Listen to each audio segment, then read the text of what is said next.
So you're wondering what makes a great sprinter? Well, I've got the answers for you coming up next.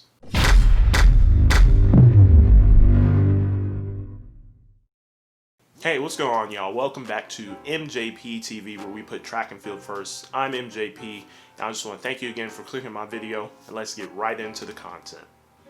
So the first thing that I think makes a great sprinter is someone who knows their body. And so what I mean by that is, say you're someone who's 6'5", right?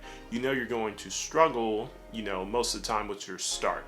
And so, hey, you might not be able to get the same turnover as a person who's 5'8", 5'7", but you're going to have better stride length and better top end speed compared to them.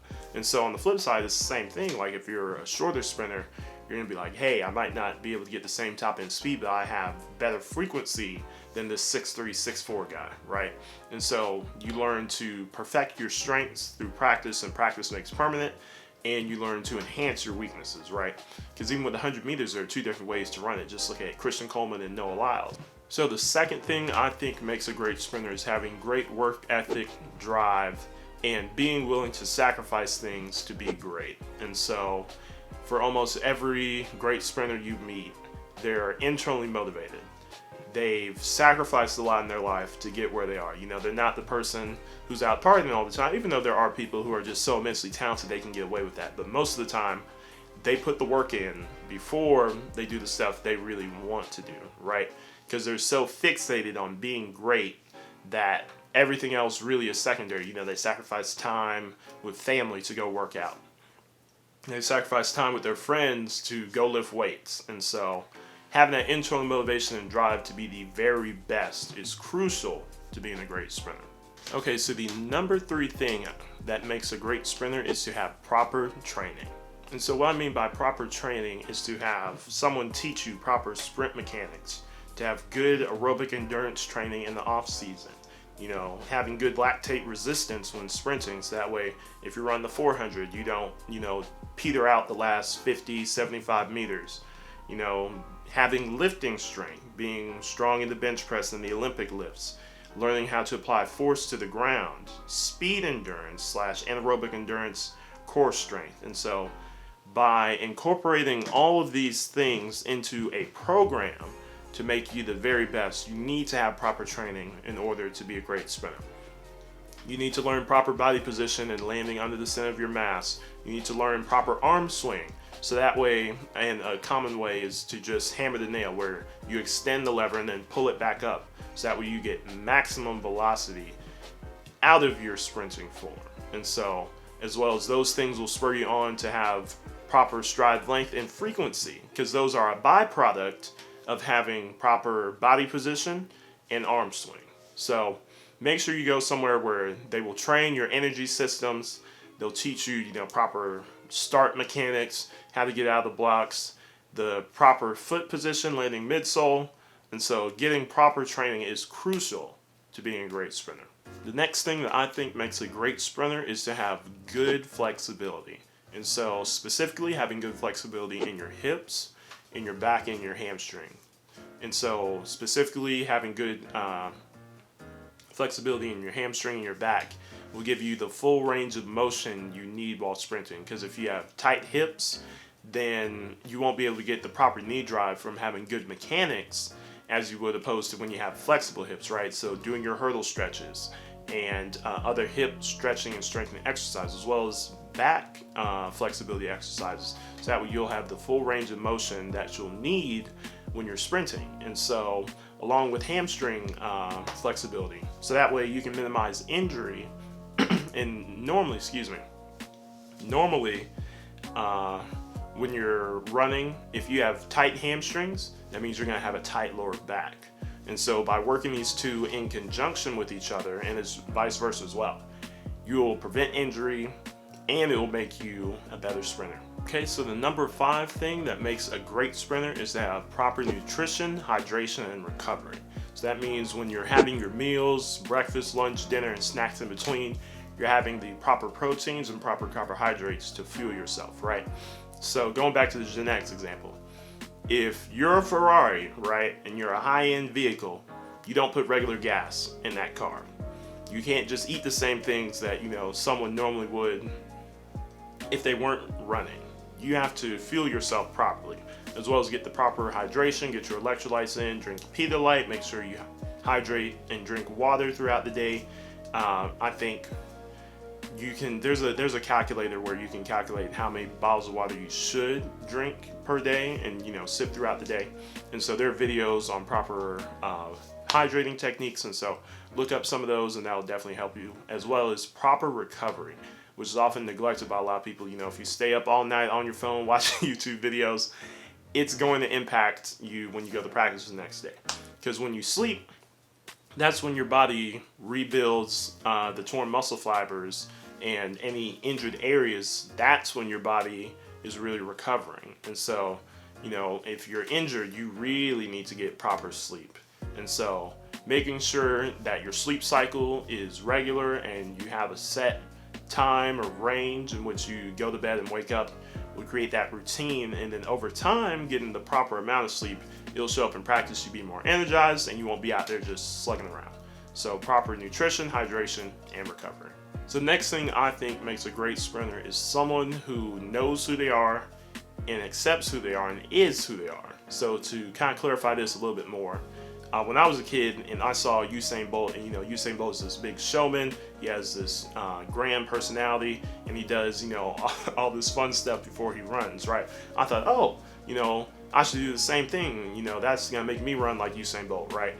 Not realizing that's just him being himself, right?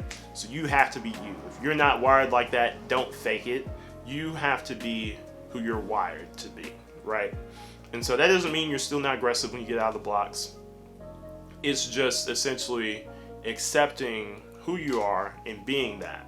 Because, you know, I promise you, you'll run your best when you're at peace with yourself, right? And so having that confidence, and this is going to lead into the next point, but having that confidence is what's going to set you up for success, and just the being comfortable with yourself, essentially. So I kind of alluded to this in my last part, but having confidence in your abilities. And so this is built off accepting yourself and being yourself. And so when you have great practices and you build proper technique, you know, this is what's going to set you up for a lot of success, is when you are confident in your abilities. But that confidence is built in practice. Some people just naturally have it, right? Some people are less confident than others. That's fine. But you need to build it up, and you need to have a coach who positively reinforces that confidence in you, because you might have the ability, right? But if you don't believe in yourself, it's not going to happen. So you have to have confidence builders around you, and you have to build confidence in yourself. And that's done through practice, through doing all the things I previously mentioned to set you up for success. So the next thing that makes a great sprinter is to have strong mental resilience, recovery, and focus. So you have to be mentally resilient in track and field, because one, meets are mentally taxing and will apply pressure to you, but you have to be able to withstand that. Practice is difficult. You have to lift, and so you have to be mentally resilient enough to handle all these things. You know, there are going to be coaches who are going to be tough on you, right? And you have to be strong enough to be able to withstand all of that pressure and perform. And then you also have to have strong mental recovery, because you're going to have to deal with all the external factors, as well as you might put internal pressure on yourself to perform. And so say you don't meet the expectations you set for yourself, right? You have to be able to recover from that and move forward, because track and field, it isn't always going to go your way. You're not going to PR every single meet. You know, some meets you're going to run faster than others, but you want to see a progression and an arc towards, you know, running as fast as possible. And so you need to have great mental focus and practice and during the meet. And so these things develop over time. And so if you're deficient in one of these three areas, do not worry, you can get better. So there are tons of videos out there showing how to strengthen yourself mentally, because I've known people who have the physical tools, but because they didn't have it up here, they never reached their maximum potential. So you have to have the confidence in yourself and have a strong mental state, resilience. And a lot of people, it's built on their faith or whatever they believe in, but you have to find what works for you. Number 9 thing I think makes a great sprinter is someone who has patience. And what I mean by this is someone who's patient through the process, right? Because track and field, oftentimes it takes years to see results sometimes, or get the results you want. You'll see progress, but to get where you want to go, you have to be patient. So you aren't going to just run, these amazing times after training for a week, or training for a month, or training for 2-3 months. It might take a year, it might take 2 years to really reach the level you want to get to. And so you have to be patient in that and not become impatient, and then you become agitated and dejected. You have to, because these things take time. So, if you're building a house, it doesn't get normally, with technology now, but normally when you're building something, it takes time. If you're building a skyscraper, it is going to take months, maybe even years, but it's going to be worth it because you have to lay that foundation. Then piece by piece, brick by brick, you're going to get there, but you have to be patient. Okay, the number 10 thing, which is last and certainly not least, you have to have a great supporting cast around you. So you need to have a great coach who's going to get you the proper training and put you through a proper program to run fast. You have to have the proper support from a guardian or a parent who's going to encourage you, get you to practice, because oftentimes I know a lot of people start in elementary school, but I feel like more people start running track in middle school. And so you have to have that support, because at that age you can't drive yourself. And so you have to have guardians who will get you to the proper training locations and put you with the right people, as well as you have to have a great group of people around you in practice so that way you improve.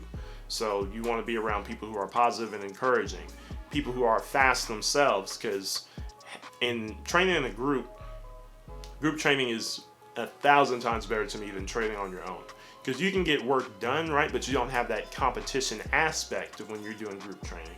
And so making sure you have the people around you encouraging you and telling you to keep going is very, very important, and they're giving you the right advice. And so that's really the most crucial part, is having that support system in place to elevate you to the levels you want to go to. And so the bonus thing that I think makes a great sprinter is someone who has fun throughout the process, because it's going to be a great journey if you decide to participate in track and field. For me, I went from a Bantam in 2008, 2007 to running in college, and just that whole journey, I enjoyed myself, right? And so hopefully you would as well. I know everything isn't going to be enjoyable at times, but just being around your teammates, having great coaches, getting to travel all these different places and experience so many different things, having fun and enjoying the entire process also makes someone a great sprinter. Make sure you leave a comment down below what you think makes a great sprinter. If there's anything I missed, make sure to leave it down below. I'd love to start a great conversation about the things that make a great sprinter.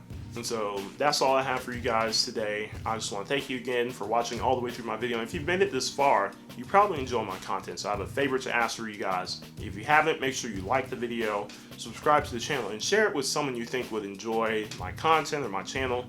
I'd really appreciate that heading into 2021.